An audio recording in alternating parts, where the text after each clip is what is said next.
Dorks, it is the Turtle Dork here with a new movie review for you today. So the film I'm going to review is Venom. This is the new, in association with Marvel, the new Sony Studios project that I think they're trying to build a separate like Spider-Verse without Spider-Man. This has been the rumors for the last, I guess, couple of years, it feels like, and they've had a couple of movies down the pike. I know Silver and Black, they're doing a Morbius film, and I think a lot of it was kind of hinging off of the success of this movie Venom. So it's funny, leading up to the anticipation and the release for this film, me personally, I haven't really heard a lot of buzz surrounding this film, and so it kind of made me a little wary, and my personal excitement for this film really was extremely lukewarm, especially after seeing footage at Comic-Con and whatnot. So I really was kind of, nonplussed about the film going into it. So actually going into this film and seeing it now, my thoughts were, my suspicions were correct, as far as my own personal thoughts about the film. I didn't really like the film at all, really. There's a lot of things that's wrong with the movie. Scripting, I think, is probably the biggest culprit, is the biggest thing wrong with the film. These one-dimensional characters, having such a great cast and not really utilizing that cast, I think, to their full potential. And again, getting back to visual effects, this movie just feels like it's a product of the past, and I think it doesn't really add much to the genre overall. I will say that something I did really kind of like about this movie, and the one thing that really did kind of work for me, was Tom Hardy. Tom Hardy was always interesting to watch on screen, and I kind of like the choices that he's making, especially with the symbiote with Venom, and having that duality and playing these two separate roles, and kind of like that relationship that he has with Venom. And he's doing some physical acting, some physical comedy, because this movie is really trying to be really comedic as well. I like watching Tom Hardy in this. He's doing some interesting things in that. Outside of that, almost everything else in this movie just does not work for me.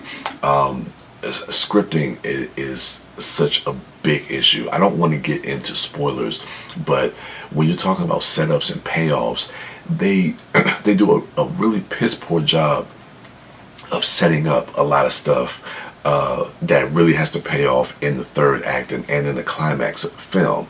And I really don't want to get into spoilers when it comes to stuff like that, especially when it comes to the conflict and the climax of the film with Riot. But when they're talking about a lot of their vulnerabilities and what could possibly kill them or hurt them, I mean, they do mention and they do kind of explain really good as far as like the frequency of sound, but then they kind of just insert lines here to let you know what else is a weakness, and because that's going to play a bigger part in the third act of the film. I don't know, I just thought that could have been handled a little bit better. Again, when you look at characters like Michelle Williams and Riz Ahmed, great actors, I think they are wasted in this film. Michelle Williams, they do try to give her some stuff to do, but she really is just kind of sidelined, and her story really doesn't really kind of take shape or take form in any real way. And also the relationship between her and Eddie Brock is just not believable to me. And then ultimately when you see what happens with their relationship and how that plays throughout the rest of the film, it just feels like, yeah, they just kind of fumbled the ball, kind of developing that. Riz Ahmed, his villain role, again, feels very one-dimensional. The tone of this film, and also kind of speaking more so to the character of Riz Ahmed, this feels like it probably would have fit really well with the Andrew Garfield Spider-Man movies. It kind of felt like this movie was more in line or more in tone with those films. And those films are okay. I like the first one. The second one is garbage. But yeah, I don't know. Just a lot of things really didn't work for me. The visual effects in this movie. There's a sequence when Venom is having a fight with a SWAT team squad, and that scene just, for whatever reason, it doesn't feel like it has. And see, that's the thing about visual effects, and this goes to also towards the end of the film when you see the climax and the fight scene between Venom and Riot. It's like when you have all of these visual effects that don't have any type of weight or gravity to it, then it just feels like there's no stakes involved, and it literally just feels like you're watching a video game. I mean, you're literally watching the process of them making the visual effects of the film, and you can't get invested into you can't get invested into the stakes of what these characters or what the antagonists and protagonists are going through. And that's just me. That's just the way I felt. I just felt like I was just watching a blob of visual effects and CGI on the screen, and there was nothing else to it.